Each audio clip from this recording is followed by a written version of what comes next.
Ძვირფას რადიომსმენელებო, მოგესალმებით, ეთერშია ქართულენოვანი რადიოგადაცემა სულიკო, ფრანკფურტის ქალაქის რადიო არხზე. მე მისი დღევანდელი წამყვანი ზაქარია ფურცხვაინძე გახლავართ. შეგახსენეთ, რომ რადიოგადაცემა სულიკო და მისი სარედაქციო პოტენციალი მთლიანად მიემართება დიასპორულ ორგანიზაცია კავკასიადას, რომელიც 2017 წლის შემდეგ ქალაქ ფრანკფურტში არსებობს. დღეს მინდა გადავიდე ჩვენს გადაცემაზე და ჩვენი დღევანდელი სტუმარი ჰამბურგიდან გახლავთ მარიკა ლაფაური-ბურკი. მარიკა, მოგესალმები. აუმარჯოს. გესმით ჩემი კარგად? კი, მესმის. ძალიან კარგი. გილოცავ-შობას. ასევე გილოცავ-შობას და ყველაფერი კარგს გისურვებთ. მარიკა, დღეს როცა ვფიქრობდი, ჩემდა თავის მოსაჭრელად დავადგინე, რომ როგორ გაჯობა პაატა ბოლოთაშვილმა ამ გადაცემაში სტუმრობების რაოდენობით. იმიტომ რომ პაატა ბოლოთაშვილი უკვე მე მგონია ორჯერ იყო აქ და ალბათ 100-ჯერ ვახსენეთ და შენ აქამდე არც ერთხელ ამას მიაკულფა ჩემ თავზე ვიღებ. იმიტომ რომ რადიომსმენელს უნდა უთხრა, მარკა თავად წამოგვიდგენს მართალია თავს, მაგრამ უნდა უთხრა რომ ერთ-ერთი ყველაზე გრძელვადიანი დიასპორული ბიოგრაფია აქვს. და მიუხედავად ამ გრძელვადიანობისა, მისი პროექტები, რომელიცაც საკმაოდ ფართო მედიალური რეზონანსი ჰქონდათ, ყოველთვის უკავშირდება და დიდწილად უკავშირდება ან გერმანიის წარმოდგენას საქართველოში, ან საქართველოს წარმოდგენას გერმანიაში. ეხლა მინდა რომ, ამიტომ მეც აიფხელა სპექტრი ვნახე, არ ვიცოდი ფოკუსი რაზე გამეკეთებინა, ამიტომ არა სიზარმაცის გამო, არამედ მოხერხებულობის გამო მინდა შენ წარუდგე, შენ თვითონ ჩვენს ხო, ჯერ მაგხარვეზე გადავიტან მაგას როგორმე ჩემი დიდი პატივისცემის გამო პაატა ბოლოთაშვილთან, ასე რომ პაატას რაც ხშირად გამოჩნდება საჯაროდ და სხვაებიც გაიგებენ ამ კეთილშობილ ადამიანზე, მე მხოლოდ მიხარია. რაც შეეხება ხა მე ჩემ თავწარვადგინო ასე გავიგე, ხო? კი. ეგ როგორც ახსენე რომ დიდი სპექტრიაო, ეს პრობლემა მართლაც მაქვს და ძალიან მიჭირს ხოლმე როგორ წავადგინო ჩემი თავი, ვარ პროფესიით მუსიკოსი. დანარჩენი მართლაც იმის გამო რომ ძალიან ბევრი იქეთ-აქეთ მაქვს რაღაცები ნაკეთები. უფრო აი მე ესეთი შთაბეჭდილება ვთქვა რომ მუსიკალური პედაგოგიკის, უფრო ახალგაზრდებისთვის მუსიკის მიწოდების რაღაც ეგეთი უფრო შვია პუნქტი დავინახე. დაინახე? ხო. პროექტებში ყოველ შემთხვევაში. ხო, პროექტებში ნაკლებად, მაგრამ ერთ-ერთი სვეტი არის, ასე ვთქვათ, ჩემი საქმიანობის. ისე, რა თქმა უნდა, მთელი ცხოვრება მიმუშავია პედაგოგად და მუშაობ. ეხლა კიდევ პირდაპირი გაგებით ინტენსიურად, იმიტომ რომ კორონამდე მაინც მე სტატუსით ვიყავი თავისუფალი ხელოვანის სტატუსით და ამით ბევრ სხვა რამეს ვაკეთებდი, მაგრამ ამის მერე მოგახსენება შეიზღუდა ძალიან თავისუფალი პროექტებით არსებობის საშუალებები. პრინციპში თლათ მაგაზე დაყრდნობილი არც ვიყავი არასოდეს. და ამიტომ მუშაობ სკოლაში პედაგოგად. პედაგოგობა მაჩნია, რა თქმა უნდა, ადამიანის საქმიანობის ერთ-ერთ ძალიან მთავარ საქმედ და მნიშვნელოვნად. ძალიან აი კიდევ ერთხელ მაინც იმ პროექტები მაქვს, როგორც ასე ვთქვათ, გასაღების სიტყვა და იყო იქ რამოდენიმე ძალიან არა მარტო შინაარსით რეზონანსული, არამედ რომელსაც საკმაოდ დიდი მასა მოიცვა. აი ხო, პროექტებზე სახლის მაშინ უფრო სმენელს რომ ავუხსნათ უფრო და დავტანჯოთ, მოკლედ მოყვები მაშინ ყველაფერს და 99 წელში ჩამოვედი გერმანიაში და აღმოჩნდა ეს უკვე ასე ვთქვათ სამუდამო არაფერი არა ცხოვრებაში და არ ვიცი, მაგრამ ხანგრძლივი.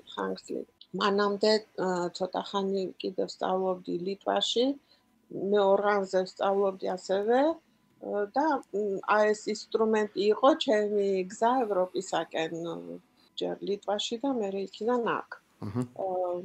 თანაც მოგეხსენება 99 წელი როგორი მძიმე დართული და ისტორიული პერიოდი იყო ჩვენთვის და ეს კატაკლიზმები რაც ხდებოდა ზუსტად ასევე განვითარდა ჩემ ბიოგრაფიაშიც, იმიტომ რომ ეს ჩვენი საზოგადო ამბები და პირველ ივნის წამოვედი. და ეს იყო ძალიან ისეთი კონტრასტული სურათი, რაც მე აქ დამხვდა გერმანიაში.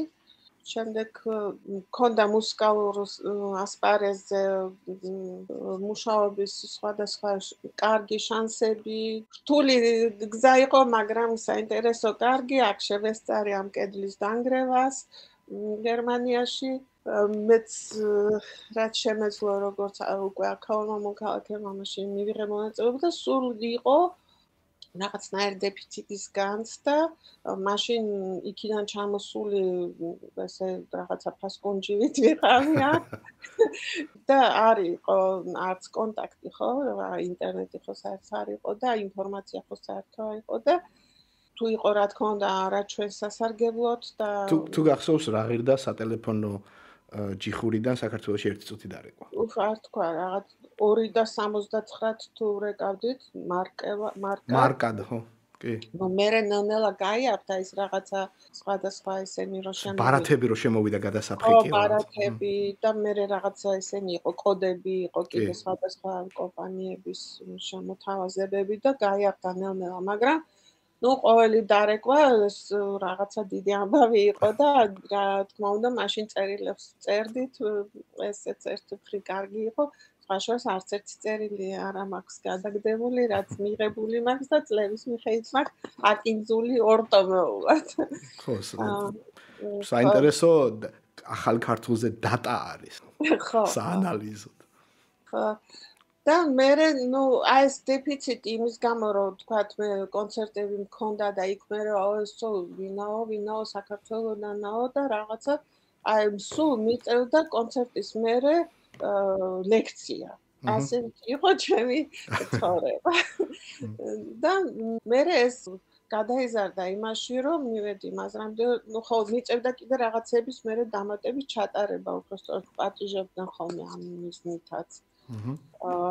და ეს რაღაცნაირად ერთმანეთს თავისით გადაეჭაჭვა, რომ აი მე რაღაცებს ვატარებ და თან ჩემ მუსიკალური საქმიანობა ეს რაღაცნაირად ოჯახიდანაც მომდგავს, იმიტომ მამა ჩემი იყო ასეთი ადამიანი, ეს ერთ-ერთი დამაარსებელი არის ჩვენი საზმაოსი საზოგადოებრივი ტელევიზიის და ეს ყველაფერი რაღაც ეს ორგანიზაციები, ეს თემების შერწყმა მრავალფეროვნება, ეს რაღაცნაირად მისი ცხოვრების მაქვს მასწავლე, ასე ვთქვათ, მას ის როგორც ის ცხოვრობდა, ეს იყო ჩემთვის და არის დღემდე მაგალითი. კეთილი.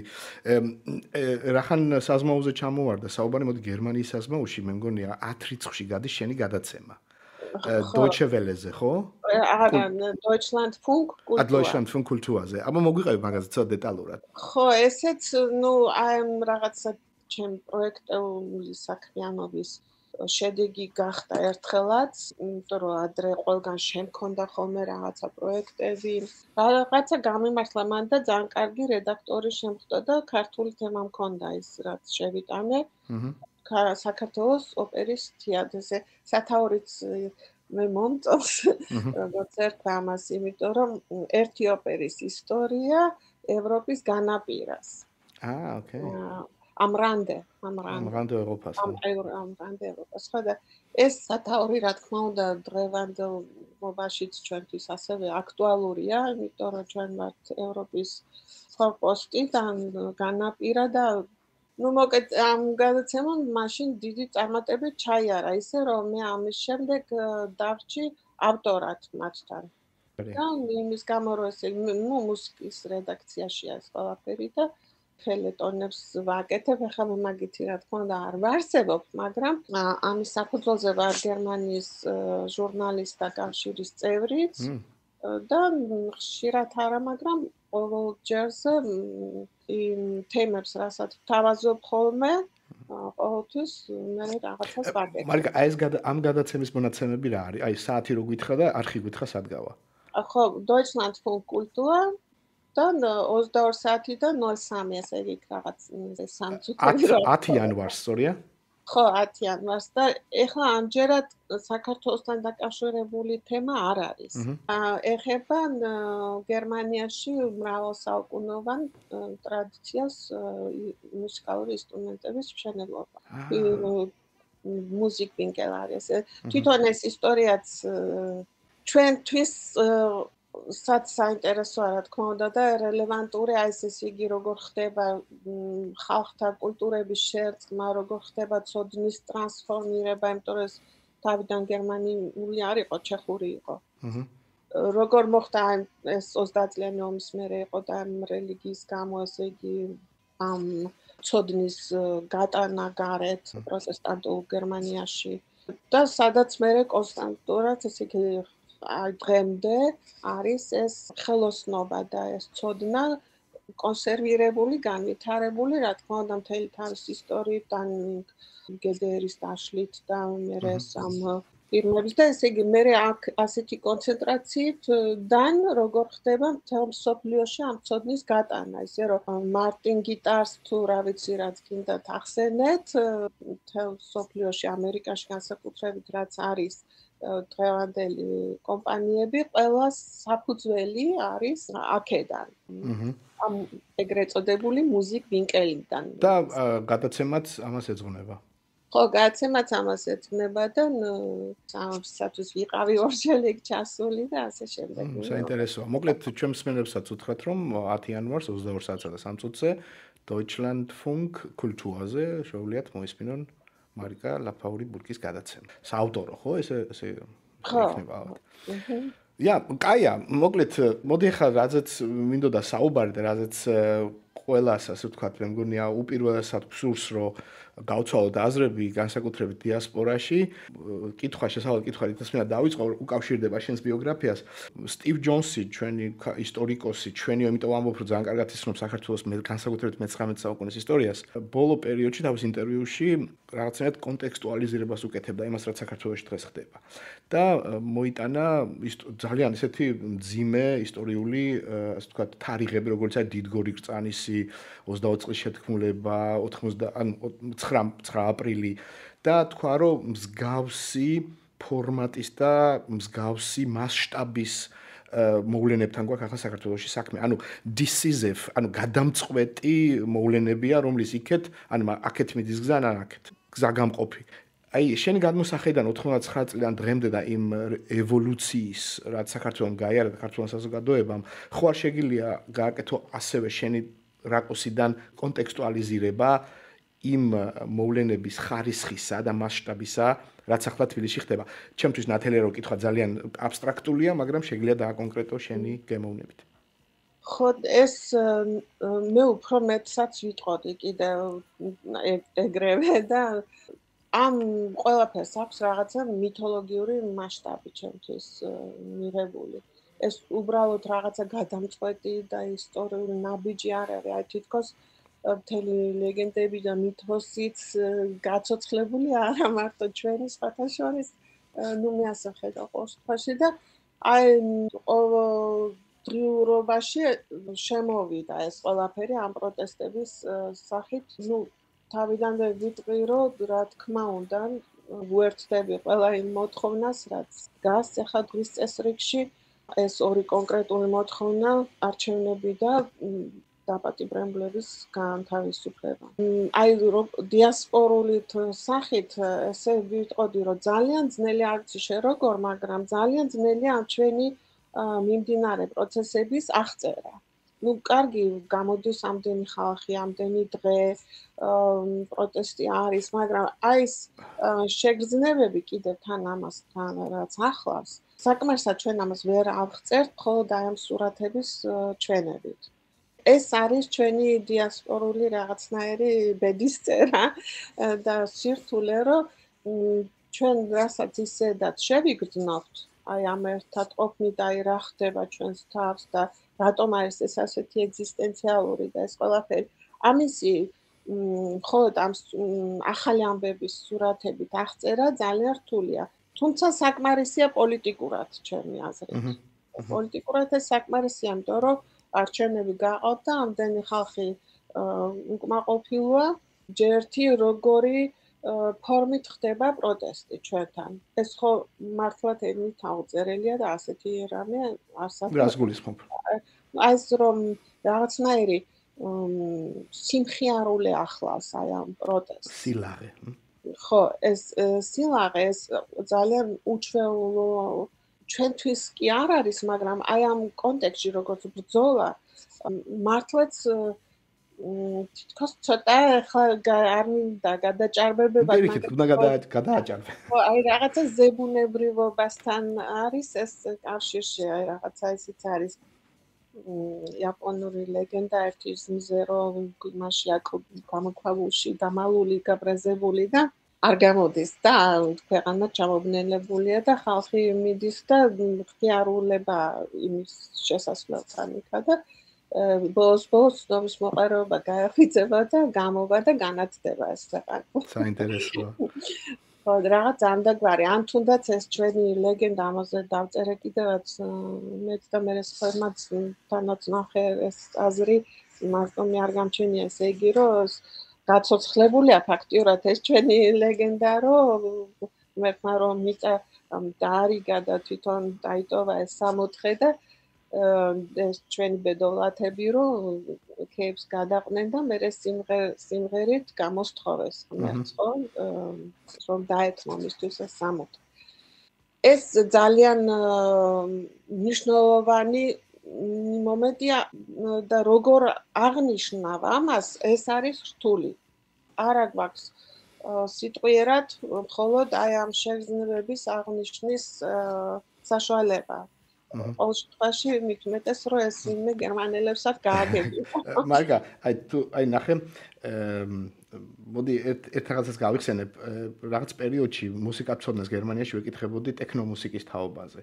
და ესეთი ახსნა მომცა და ამას გიყვევი ალბათ 20 წლის წინამდელ ამბავს უბრალოდ მუსიკას და სიმღერას როგორც ტექსტს აქვს რაღაც ასე ვთქვათ რაღაც ქვეტექსტი და ამას ახერხებს ანუ სიმღერის ტექსტის საშუალებით მაგრამ ტექნომუსიკაში არ არისო ტექსტიო, იმიტომ რომ ეს ის თაობაა, რომელსაც აღარ ჭირდება, ასე ვთქვათ, ლიდერები, კონკრეტული სახეები, კონკრეტული, ასე ვთქვათ, სიუჟეტები, ისინი თვითონ პოულობენ ამ რითმში რაღაცას, რაც იმდენად ინდივიდუალურია და რატომ მოვყევ ხა ეს? შეიძლება პროფანულია ბოდიშვიხტი. აი ამ შენ რო ამბობ რომ და განსაკუთრებული ფორმა არის აი ამ პროტესტის გამოხატვის, იქაც პირველად ალბათ თუ ვწდები შემისწორე არ დგას სცენა, სადაც ვიღაცას გამოკვეთილ პიროვნებას, ვისაც ყველა რაღაცნაირად პროექცირებას აკეთებს საკუთარი იდეების და თანხმობის და ეს ადამიანი მართავს ამას ყველაფერს და ანეკდოტებიც არის, რომ ეს რობოკოპი თუ ვიღაც ხალხი ეძებდა და ოთხეს ილია არის ერთი ბანკირიო მთაწმინდაზე და ისა მართავს ყველაფერს. ხო, ანუ პაროდიაშიც კი გადავიდა, იმდენად ცხადი არის ეს. აი ამას რა ხსნას მოუძებნიდი შენ? ამაზე სხვა შორის ღირს ლაპარაკი ყველა მხრივ რაციონალურად თუ ირაციონალურად ну მუსიკაში რა თქმა უნდა სასაც სიტყვები მთავრდება იქ იწყება მუსიკა ხო ეს ჰაიდნესა და ну ასეთი აზრი ბევრი არსებობს და ეს ქვეცნობიერი რო აქტიურდება ეს არის ხო მუსიკაში ხო და აი ეს ხდება ეხლა ჩვენთანაც საერთოდ როცა რამის აღწერა გინდა და კარგად მაგინდა ანდა თუნდაც რაიმე კორპორაციის შესახებ რამე კარგის თქმა გინდა ხო იქ არ არის საინტერესო როცა მხოლოდ ამაზე ლაპარაკობ ну აღნიშნავ თქვა ფაქტებს და ასე შეიძლება ამდენი ასე შემდეგ აი როცა რაღაცა ამის გარშემო არის ლაპარაკი და რა გარშემო პირობები არის როგორ არსებობს ის ამ მოცემულობაში აი საერთოდ სალაპარაკო უფრო მეტად ესენია ხოლმე უფრო საინტერესოა ყოველ შემთხვევაში და ჩვენთან აი სწორედ რაც ხელისუფლებისგან რაღაცა როცა რაღაცებზე მიდის ლაპარაკი სწორედ აი ეს დავიწროება ხდება და ეს რაღაცა პლაკატურობა გაბრტყელება რაღაცის სადაც ესე იგი და საერთოდ ეს დისკურსიც არ არის ჩვენთან არც მედიაში და არც ასა მედიაზე საერთოდ ცოტა მტრულად ხო და მაგალითად რიკარდო ზემლერი არის ასეთი ან და არის მონდრაგონი ბასკეტში ეს რიკარდო ზემლერი არის არც თუ გაგია ბრაზილიაში რომელმაც 80 წლებში დაარსა ესეთი ფირმა 4 მილიონით დავიდან და ახლა არის ერთ-ერთი ძალიან წარმატებული, აბსოლუტურად დივერსიფიცირებული და აღიარებული, რომელსაც ჰქონდა ესეთი კონცეფტი, აქვს ასე იგი დემოკრატიის რაღაცა, ეს რაც შენ თქვი, რომ არც ლიდერი არ არის ამაში, ხო? არავინ არ არის უფროსი, იქ შეუძლია თუ 3-4 ადამიანს 5 თუ 10 ერთად შეიკრიბონ და თვითონ დაინიშნონ ხელფასი და არჩიონ თემა, რაზე უნდათ იმუშაონ. მაგრამ აი ეს შინაგანი მართველი რა არის მთელი ამ როგორც ჩანს ადამიანების ინდივიდუების ხო, როგორც ჩანს, აი ჩვენ საერთოდ ხო რაღაცა სისტემები გვიყვარს და ყველა სახელმწიფო ამ რაღაცა სისტემებზე, მაგრამ საქართველოს მე ყოველთვის მიმაჩნდა რაღაცნაირ ლაბორატორიულ ექსპერიმენტულ ადგილად თავისი შინაარსით. ხო ის რომ ეს რაღაცა ენა გვაქვს არავინ რო არ იცის, მას ხო რაღაცა მოტანილი გვაქვს ამდენი ეს რაღაცა ანთროპოლოგიურად ესეთი ხანგრძლივი უწყვეტობა არის, ხო ეს უწყვეტობა ეს ხო ყველაფერი რაღაცა მართლაც ხო იმას არ ვამბობ რაღაც პატრიოტული ნიშნით კი არ ვამბობ ამას უბრალოდ აი ობიექტურად ხო რაღაცა მარგალიტი არის ხო დედამიწაზე შესანახი მოსავლელი და ამას თავისებურად უნდა შეხედა თავისებური პოლიტიკა ჭირდება ჩემი აზრით და თავისებური პოლიტიკური პარტიები თუნდაც რომელთა პირველი ნიშანი ევროპულობა რა თქმა უნდა ეს ევროპულობა არის კონტექსტი და ხედვა და გზა მაგრამ თვითონ ევროპისთვისაც მე ასე მგონია რომ საქართველოს შეიძლება ძალიან კარგი სარკე იყოს. პრინციპში ყოფილა კიდევაც უბრალოდ ამ სარკეს ჩახედვა მაინც არ უნდა ხოლმე, მაგრამ ამ ქვეყანაში მგონია რომ გაბედული ექსპერიმენტები სასწრაფოდ შესაძლებელია. და თუ ეს იქნება კარგ ევროპულ კონტექსტში მოთავსებული, თუ ის იქნება ასე კარგად გაგებული ურთიერთმხრივ, მაშინ ევროპის მხრიდანაც და ჩვენი მხრიდანაც თუნდაც მე ჩვენს იქით კიდე აზიის მხრიდანაც შეგვიძლია რომ უფრო გაბედულად რაღაცები ჩავატაროთ. ანუ შენ ფიქრობ რომ ჩვენი ლტოლვა ევროპისკენ სუმციროე ასე ვთქვათ ევროპისთვისაც მნიშვნელოვანია და პასუხი კითხვაზე რატომ უნდა იყოს საქართველოს ევროპაში იმიტომ რომ ეს სუმცირე ევროპას ასევე ჭირდება როგორც საქართველოს. რა თქმა უნდა, იმიტომ რომ ევროპა ეს მარტო სხვა არ არის დემოკრატიული პარტიების არსებობა და დემოკრატიული წყობა ეს არის კონცეფცია ადამიანის წარმოდგენების, ხო? რომელიც იმითია კარგი რომ არ უშლის ხელს სხვა კულტურების განვითარებას. ხო, ევროპულობაზე ალაპარაკი და არა სხვა რამეზე. ევროპულობა ხომ გვაქვს მაგალითად იაპონიაშიც.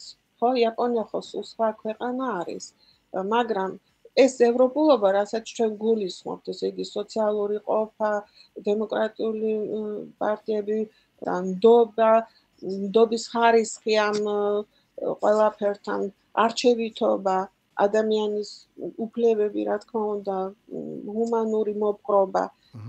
ეს არის ხომ ევროპულობა. და ამის პოვნა, რა თქმა უნდა, ჩვენ ყველგან შეგვიძლია და ევროპა არის ის განზომილება, ის სისტემა დღესდღეობით, ის თანამეგობრობა, რომელიც ამის საშუალებას გვაძლევს, იმიტომ რომ ის არსად ამ თავისნაირ სახეებს, ასე ვთქვათ, არსად არ ემტერება და მათთან მეგობრობს. და მიუხედავად ამისა, საქართველოს საზოგადოებაში საკმაოდ ხმამაღალი მედიებიდან დავარქვათ არც თუ ისე ევროპასთან მეგობრული მედიებიდან გაჟღერდება რომ კეთილი ჩვენ გვინდა ევროპა, მაგრამ ევროპას არ ვუნდივართ. აპელირება რომ აი რატო ვევედროთ და რაღაც ამგვარი როლების განაწილება ხდება და იწვევს ავტომატურად რაღაცნაირად აი ხო იცით სხვისი შესახვეწი რა გვჭირს და ასე შემდეგ იგივე იმ არგუმენტებიდან რაც თავად შენხვი ახლა რომ ესეთი განსაკუთრებული კულტურის ადგილი არის საქართველოს და ქართველებს.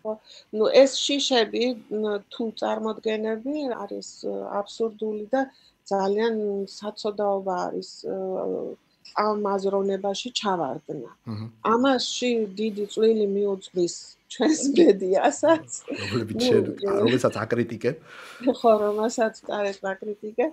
დღეს თან ეს კრიტიკა ცოტა, რა თქმა უნდა, მოწიწებითაც უნდა ვთქვა, იმიტომ რომ დრომ არ იყოს ეს ოპოზიციური მედია, საერთოდ ჭურში ჩავარდებოდით და დავიღუპებოდით, ხო?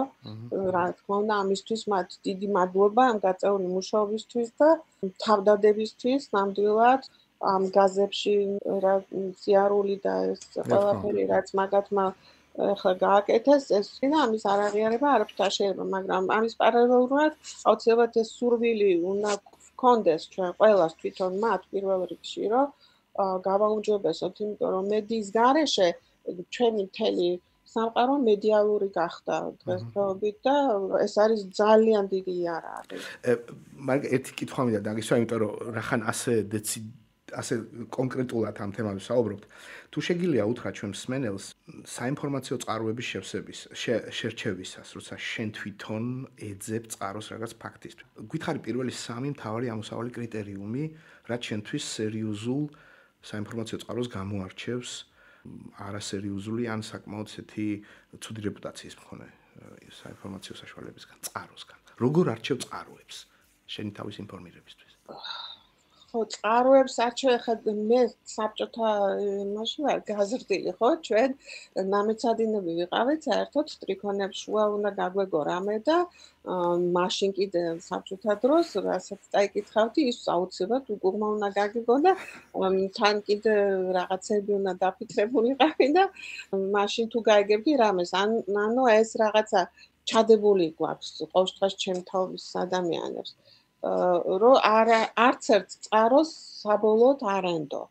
და ეს მე პირადად ესე მაგს გამჯდარი. მე პირადად არც ერთ წყაროს არ ვენდობი. ესე რომ სანდო იყოს, მაგრამ თუთვას ადევნებ რაღაცა წყაროებს, საიდანაც ინფორმაციას ღებულობ, ასეთი კრიტიკული დამოკიდებულებით და არანდობით შემჩნეული გაქვს ვინ როგორ კომუნიცირებს.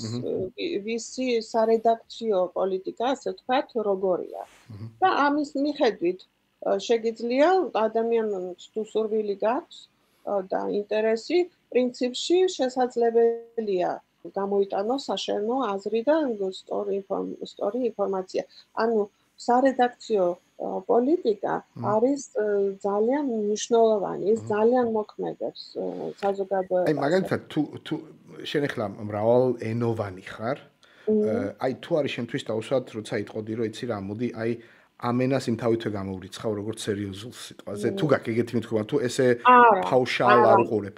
არა, იმიტომ რომ ენა პირიქით სიმდიდრეა, რაც მეტი იცი, უფრო კარგად ხარ ინფორმირებული. სხვათა შორის, ეს შევამჩნიე, აი სწორედ ახლა ჩვენ ამბებში ძალიან ჩემთვის ავტორიტეტულ და განათლებულ ადამიანებს, ვინც დამოკიდებულია მხოლოდ ქართულ და რუსულ ენაზე. აი მან შევამჩნია სხვათა შორის, რომ მათი შეხედულებები არის ესეთი რთული ზედაპირული? არა ზედაპირული, აი რაღაცა დაშტამპული, არასწორიც. ფაქტობრივად არასწორი? ხო, ასევე დიდად ვერ არჩევენ ფეიკებს ნამდვილი ნიუსებისგან. ჰიბრიდული პორტალები სადაც არის, რომ აი ეგ არის ყველაზე საშიში ჩემი აზრით და ბევრია ასეთი, რომელიც თქვათ, აი მაგალითს მოვყვან კონკრეტულს, ერთი არის რაღაცა პორტალი, ამასიანად ასე შევეჩეხე და რომ დავაკვირდი, კარგი რამებიც ეწერა, საინტერესოც ეწერა, მაგრამ მე იმის გამო მეორეთაც შევედი და მეორედ უკვე ვხედავ რაღაცა სასწაული წერია. მე რომ დავათვალიერე, უფრო დეტალურად მოკეთ შერეული იყო აბსოლუტურად. ანუ იქ სიმართლეში შეფუთულია სპეციალურ ადგილებზე ყავით. და ეს არის ერთ-ერთი მეთოდი და მე თქვათ შევხედე რომ უნგრეთიდან ყოფილა დაფინანსებული ეს პორტალი და მე გავხვალვა შარში თქვათ, მაგრამ საერთოდ ჩემ თავს მე ასე დავაყენებ, რომ არც ერთ წყაროს არ ვენდო ბოლომდე. და მეორე მხრივ ძალიან დიდი მნიშვნელობა აქვს ჩემთვის, როგორი ენით, როგორი თხრობით, ეს ვიზუალური თუ ენობრივი არის გადმოცემული ინფორმაცია. აი მანდრას აქცევ ყურადღებას. ენობრივად რა უნდა ახასიათებდეს? ну ჯერთი რედაქცია რომელიც არ დაადგენს ტერმინოლოგიას და აი მიმდინარე მოვლენას, ну იგივე ვთქვათ დაასანქცირა თუ დააორგანიზა თუ რა ვიცი, ასეთ სიტყვებს ხმარობს, ხო? ეს უკვე ისე დამკვიდრდა, რომ ყველაფერი უკვე დავართ. გამართულად უნდა იყოს ახლა მიწოდებული და შეთანხმებული უნდა იყოს, ესე იგი ეს ტერმინოლოგია. ну მან ყველაფერს აქვს მნიშვნელობა. ანუ შენ გულისხმობ, რომ რაღაც მედიალური კომპეტენცია თანამედროვე მომხმარებელს სჭირდება, რომ შავი თეთრისგან გაარჩიოს და ძალიან ასე ვთქვათ, ფაქიზი ინდიკატორები ჰქონდეს, რომ ბოლოს შარში არ გაეხვას შენ რო თქვი. კი, ხმიდან დაწყებული და სინტაქსით და ყველაფრიდან დაწყებული. მოგეხსენება გერმანიაში ჟურნალისტიკა რო ისწავლო, უნდა კონდეს ერთიანი აბიტურაში. კი. როგორც სამედიცინო და იურისპრუდენციაში, ესე იგი მაღალი ქულა უნდა კონდეს აბიტურაში, ისევე უნდა კონდეს, თორე ისე ჟურნალისტიკას ვერ ისწავლია. იმდენი კითხვა მინდა რომ დაგისვა, მაგრამ ერთი გამოარჩიე ხა ჩემთვის და ამაზე მეც ხშირად მიფიქრია და დიასპორული პერსპექტივიდან ქართულ საზოგადოებასთან კომუნიკაციაში ხშირად წამოჭრილა ეს საკითხი. არსებობს ერთი ანუ უმრავლესობა საზოგადოების, რომელიც პროევროპულია და აქვს კონკრეტული მოლოდინები ევროპის მიმართ და ევროპულად საქართველოს მოწყობის მიმართ. მაგრამ არ ვიცი თუ შეხვედრია ამგვარი პლასტიც ქართულ საზოგადოებაში, სადაც ზედმეტი მოლოდინებია. ანუ წარმოდგენა აქვს რაღაც ესეთ 60-ის მსგავსი, სადაც ხეზე იზრდება ფულის კუპიურები, ახლა ძალიან უტრირებ ამას რო ლაპარაკობ. შენი აზრით ხო არ არსებობს ერთჩვენიერ დღეს და ყველაფერი ამის სიკეთით დასრულების შემდეგ გარკვეული ცივი შხაპი, როცა ზოგიერთ რაღაც პოლიტიკურმა ძალამ ეს რევანშისთვის გამოიყენოს, რაც ჩვენ ვხედავთ აღმოსავლეთ ევროპის ზოგიერთ ქვეყანაში, მაგალითად ამ პროცესებს. არ გავაგრძელებთ, რომ ზუსტად ვიცი, რომ ზოგადად არ ამგონია ასეთი რამე, იმიტომ რომ მაინც ეს ახალგაზრდული მოძრაობა უფრო მიუხედავად იმისა, რომ ყველა იღებს მონაწილეობას, ხო? მაინც დრაივი ამ ახალგაზრდობით მოდის და იმათ მეგონი საკმაოდ კარგი წარმოდგენა. ახლა მე რო ჩამოვედი გერმანიაში, მეგონა კაფეში გოეთე და შილერი ისხენ და ნამდვილად შხაპი იყო ჩემთვის, რომ ასეთი რამე აქ არ დამხვდა. და არც სხვა რამეზე იყო ეს და ფაუსტის არა მეორე, არამედ პირველი ნაწილიც არ ქონდა ბევრს წაკითხული. ხო და საერთოდ 90-იან წლები ბნელი იყო ყველა მხრივ. ეხლა ჩემი აზრით მართლა სხვა ეპოქა არის დამდგარი და ეს საშრობა არ ამგონია რომ ესეთი აქტუალური იყოს, მაგრამ არ შეიძლება არ აღნიშნო, რომ ჩვენ ძალიან ბევრი დრო გვაქვს დაკარგული და ბევრი შანსები გაშვებული, როგორი პოზიციონირება ყოფილიყო აი ამ ჩვენი მარგალიტობის ევროპაში, ну მთელი ჩემი პროექტები მხოლოდ ამას ეძღვნებოდა, რომელიც დაახლოებით 200-მდე მაქვს გაკეთებული, რომ აი ეს გვენახა. მე რაღაცა რომ გახმაურდება ხოლმე უცებ და ყველა მერე მიაწყდება, ანუ როგორც იყო მაგალითად ეს ქართული წიგნის გაზრობა და ასეთი 2018 წელს ხო? ამით ხო ძალიან ფართო ასპარეზი ჩდება და ეს ყველაფერი, მაგრამ აი მანდაც მაგალითად ჩემთვის დასანანი იყო, რომ რაღაცაზე ისე გადავხვდით, რომ რაღაცები გამოვტოვეთ, კი, ნამდვილად. იცი როგორ არის, ჩვენზეა პრინციპში დამოკიდებული, რაღაცების გამოტოვება არის ასევე შანსი, იმიტომ რომ ჩვენ რაღაცა შეცდომები აღარ უნდა გავიმეოროთ და თვითონ იქ ჩავერთოთ, სადაც საზოგადოება ახლა არის განვითარებული და რა თქმა უნდა ევროპაში საზოგადოება ახლა ვერც კი შევადარებ ვერაფრით როგორ არის ახლა განვითარებული ვიდრე ეს იყო თუნდაც 10 წლის წინ ეს შანსი გვაქვს რა აი აქ ჩავერთოთ და არა გავიაროთ ის დაჩქარებულად გავიაროთ. კიდე ერთი რაღაც კითხვა უნდა დაგისვა, რაც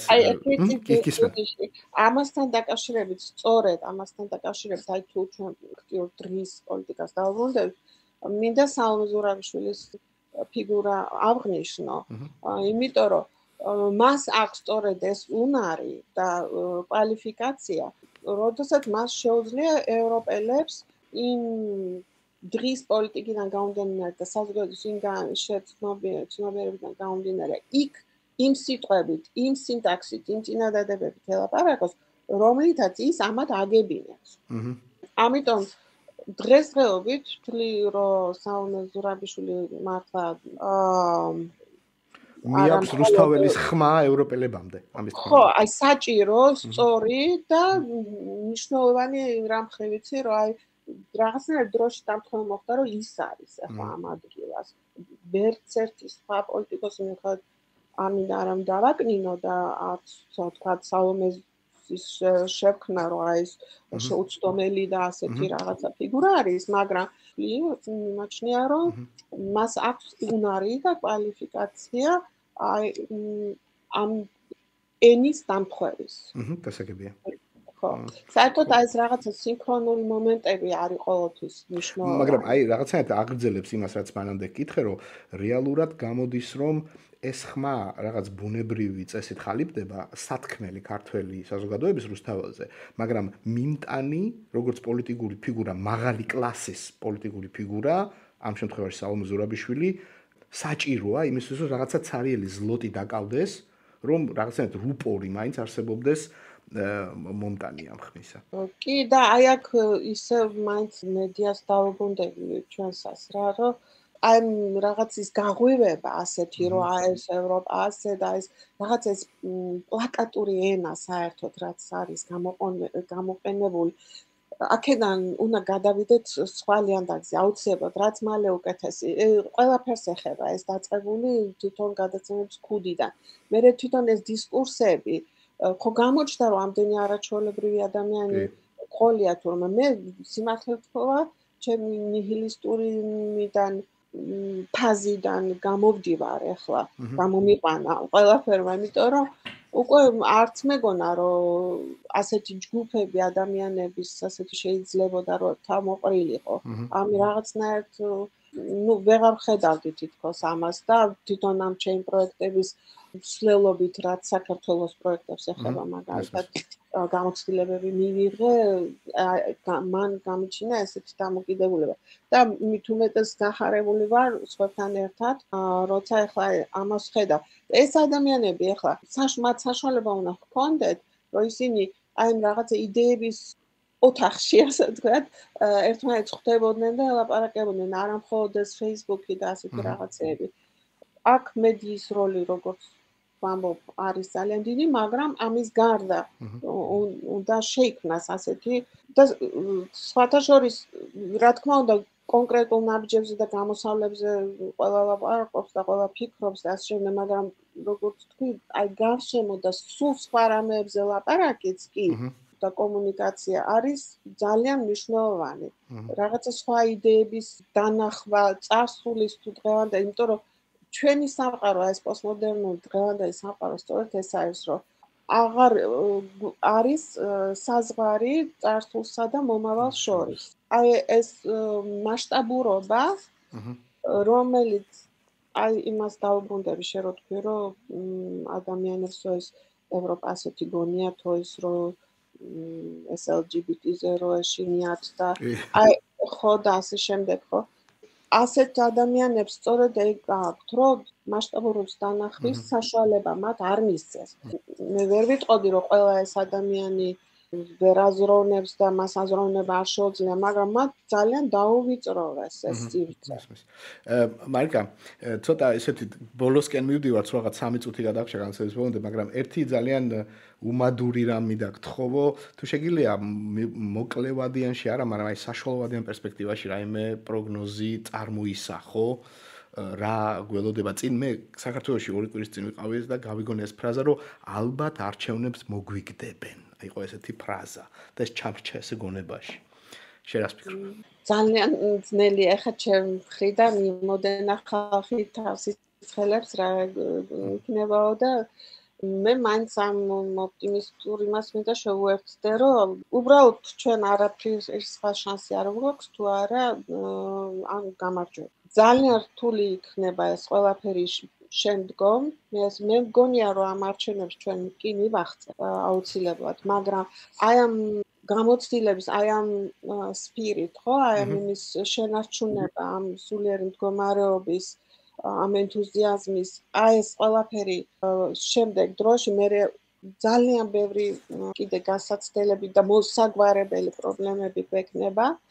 ეს პერიოდი მე უფრო მაფიქრებს და ნუ ყველაფერი პროცესია, ამიტომ დღესვე რაც შეიძლება რომ დღესვე შევძლოთ, ეს ყველაფერი წუთი არ უნდა დავკარგოთ. გასაგები. მიხარია რომ დღეს ოპტიმისტი.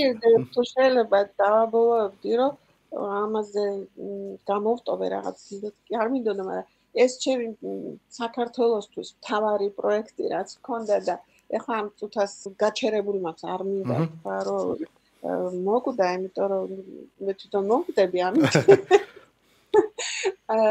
მოკეთ ამინდა რომ იდეა დაიღუპოს ასე თქვა, მაგრამ ამ პროექტს ერქვა კარგი სახლი. კი, კარგი სახლი. ამაზე მინდა თავიდან საუბარი ხო. ხო, კარგი სახლი ის არის რომ ამ სახლში ხელოსანიც ოფისიც, ისიც და ესეც და ყველაფერი. ოკეი, ყველაფერი ხარ შენ. კარგ სახლზე ჩვენ კიდე ვისაუბრებთ, მე მინდა პირველ რიგში მადლობა გითხრა. რომ დღეს ესე ვისაუბრეთ და ჩვენთან ერთად იყავი, მე მსმენელს მინდა დავემშვიდობო, მინდა შენც დაგემშვიდობო, ცოტა ხანი დამირჩი.